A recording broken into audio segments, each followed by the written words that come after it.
দেখছেন বাংলা বার্তা, সত্য খবর এখন আপনার নাগালে। আমাদের চ্যানেলটি সাবস্ক্রাইব করুন, দেখতে থাকুন, সঙ্গে থাকুন। আজকে সাংবাদিক সম্মেলনটা ডেকেছি ডানকুনি টোল প্লাজা নিয়ে।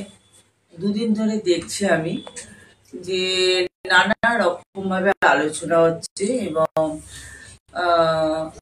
আমাকে একটু কালিমা লিপ্ত করে ফেলছে। তার জন্য আজকে আপনাদেরকে এখানে আমি ডেকেছি। মানে যেহেতু বিধানসভা চলছিল, এখনো চলছে, তা আজকে বিধানসভা থেকে এসে আমি ভাবলাম একটু আপনাদের সঙ্গে কথা বলার দরকার আছে। আচ্ছা, কিভাবে কেন মনে করছেন যে কালিমা লিপ্ত করা হচ্ছে বা সেটা যদি বলেন?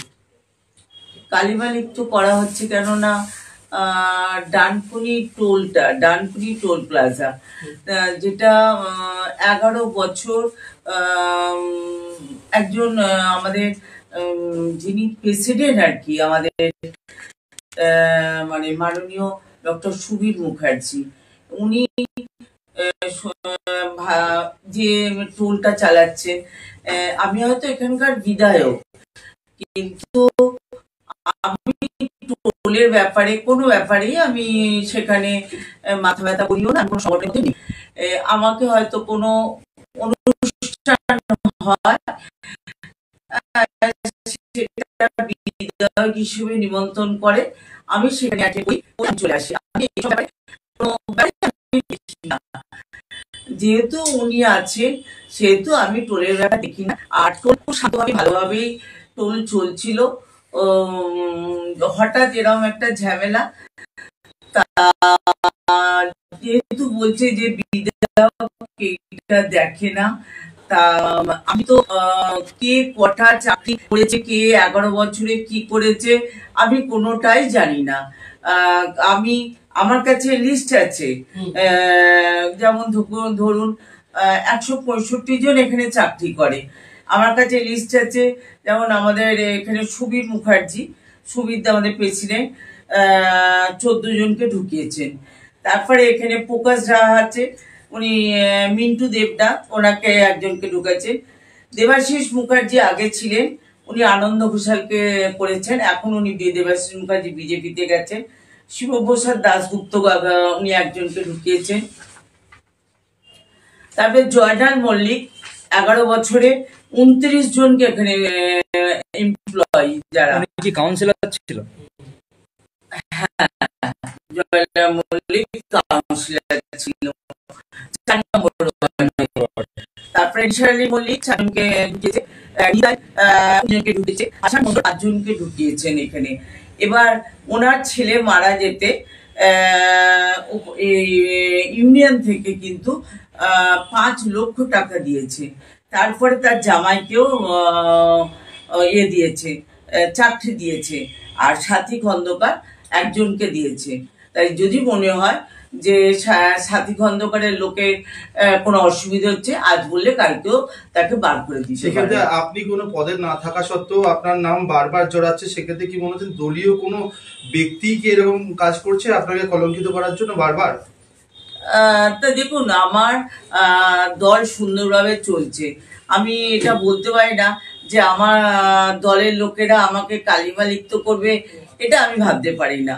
আমার দল ভালো চলছে এবং সুন্দরভাবে চলছে। আমার চণ্ডীতলার কোনো ঝামেলা নেই, কোনো অশান্তি নেই। তা এটা টোলের ব্যাপার, টোলের একটা ইউনিয়ন আছে, তা টোলের ইউনিয়ন যখন আছে, তাদের কমিটি আছে, তারা এই ব্যাপারটা নিশ্চয়ই বুঝবে। আর একটা কথা হচ্ছে, ডানকুনিতে আমার যেহেতু সাংগঠনিক লিডাররা আছেন, যেমন আমাদের টাউনের প্রেসিডেন্ট আছে প্রকাশ রাহা, আইএনটিসির প্রেসিডেন্ট আছে দেবাশিস নন্দী, যুবর আছে কবিরুল আলম এবং মহিলা আছে মমতা মুখার্জি। তাই আমি চাই যে এনারা সুন্দরভাবে ডানকুনি টাউনকে চালাচ্ছে, আর এরা এই টোলের ব্যাপার হোক, যাই ব্যাপার হোক, এরা কিন্তু এটা দেখে নেবে এবং এরা দরকার হলে ইউনিয়নের সঙ্গে আইএনটিসি প্রেসিডেন্ট দেবাশিস মুখার্জি আছে, তারা ইউনিয়নের সঙ্গে মিটিং বসে নেবে। একটি গাড়ি দেখলাম আপনার নম্বর প্লেট নিয়ে ঘোরাঘুরি, নম্বর প্লেট? হ্যাঁ, মানে এমএলএ লেখা আছে চণ্ডীতলা, ওরকম একটা ব্যাপার। ও আচ্ছা আচ্ছা, আমার সেদিন গাড়িটা একটু ব্রেকডাউন হয়েছিল, তখন নিসার আলী মল্লিক হচ্ছে আমাদের একজন শহীদ। যে কোনো লোক, যদি আমি একে বলতাম, আমাদের সাংবাদিক আপনারা বন্ধু আছেন, কাউকে যদি বলতাম যে আমি একটু গাড়িটা ব্রেকডাউন হয়েছে, আপনারা আমাকে পৌঁছে দিলেন না, সেটা হয়েছিল। ওনাকে বলেছিলাম যে আমার গাড়িটা ব্রেকডাউন হয়েছে, আমার একটু প্রোগ্রাম আছে, তোর গাড়ি একটু পাঠা, আমি একটু প্রোগ্রামে যাবো। এই হচ্ছে ব্যাপার। যে অভিযোগটা উঠছে গাড়িগুলো ভাড়া হাঁটে এবং 63,000 টাকা করে মাসে তিনি তোলেন এবং সেই গাড়ি আপনি ব্যবহার করেন। দেখুন, কে কোথায় গাড়ি ভাড়া কাটাচ্ছে, কি করছে, সেটা তো আমার জানার কোনো এখতিয়ার নয়। কে গাড়ি ভাড়া দেবো, কিছু করবো, সেখানে আমি কি করতে পারি? আমি তো জানি না কে কি গাড়ি পাঠাচ্ছে। আর আমি কি গাড়িটা নিয়ে সবসময়, আমি গাড়ি আমার খারাপ হয়েছে সেই জন্য দুদিন আমাকে গাড়ি দিয়েছে, তোমাদের কাছেও চাইতে পারি আমি। গত ভোটে আপনি এই আপনার এলাকা থেকে হাইয়েস্ট ভোটে লিড দিয়েছিলেন, তারপরেও প্রতি বছরই বিধানসভা ভোটের আগে এরকম একটা আওয়াজ ওঠে, ভূমিপুত্র চাই, ভূমিপুত্র চাই। কি বলবেন, এলাকার মানুষদের কি আপনাকে পাচ্ছে না, এরকম কি বলবেন? সেটা এলাকার মানুষদের এটা প্রশ্ন করবেন, আর এর উত্তর আমি দিতে পারবো না। আমার দলের কান্ডারি মমতা বন্দ্যোপাধ্যায় আছে, আমার দলের সেনাপতি অভিষেক বন্দ্যোপাধ্যায় আছে, তারা দলের টিকিট দেন, তারা দলের সুচিন্তা করে। তাই আমি আমার মমতা বন্দ্যোপাধ্যায়ের কাছে এটা ছেড়ে দিলাম। বর্তমান কাউন্সিলর 4 নম্বর ওয়ার্ডের উনি বলছেন, স্থানীয় বিধায়ক, আপনারই দলের একাংশ টোলকে সামনে রেখে কয়েক কোটি টাকা দায় কি আপনি ব্যাপারটা জানি না, যে টোল থেকে টাকা কত কামাচ্ছে আমাকে হিসেব দেয় না, সেটা জিজ্ঞাসা করবেন। কারণ সেটা আমি কি করে জানবো কে কত টাকা কামাচ্ছে কি না কাচ্ছে? টোলে তো একজন পেশেন্ট আছে, আর একটা সংগঠন আছে, সেটা তাদেরকে জিজ্ঞাসা সেক্ষেত্রে আপনি বললেন আমার কোন রকম এইখানে কোন রকম হস্তক্ষেপ নেই বা কিছু নেই, সেক্ষেত্রে কি মনে হচ্ছে সভাপতি বা এরা কি আপনার নাম দিচ্ছে, কি বলবেন? আমি বলতে পারবো না যে ওনারা আমার নাম নিচ্ছে এটা সব বলতে পারবো না। তাহলে অশান্তির কারণটা কি, কি আপনার কি মনে হয় কি হতে পারে? অশান্তির কারণ সেটা এনাদেরকে জিজ্ঞাসা করুন না, যে আমার যে সভাপতি আছে ওনাকে জিজ্ঞাসা করুন দলের কি সমস্যা হয়েছে, ওখানে টোলের কি সংগঠনের কি সমস্যা আছে, বর্তমান সভাপতি নাম বারবার বললেন তাই জন্য বললাম। আমি বারবার সভাপতি তো ভালো করেই কাজ করছে, আমি তো বলিনি যে সভাপতি 11 বছর এখানে কাজ করছে, তা সেখানে আমি তো কোনো খারাপ কথা বলিনি। অশান্তিটা যেহেতু হচ্ছে সভাপতি থাকাকালীন 11 বছর কাউন্সিলর, তিনি বলছেন যে আপনাকে পাশে পান না,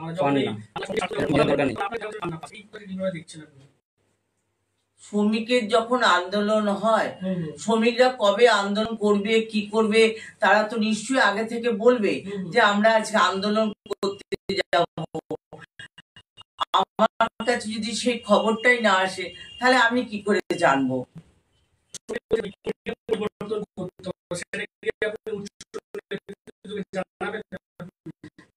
নিশ্চয়ই জানাবো, ওরা যখন বলছে নিশ্চয়ই জানাবো কথাটা।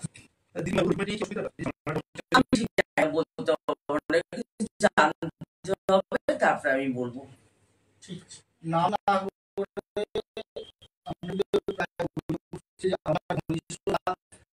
তাদেরকে কাজে বহাল রাখা হচ্ছে এবং আমার বিরোধী নাম না করে কটাক্ষ করা হচ্ছে যে বিধায়ক ঘনিষ্ঠ যারা কর্মচারী তাদেরকে কাজে রাখা হচ্ছে। এই তো বিধায়কের একটা লোক শান্তনু দত্ত, বিধায়কের একটা লোক আছে শান্তনু দত্ত। তাহলে কোথাও গিয়ে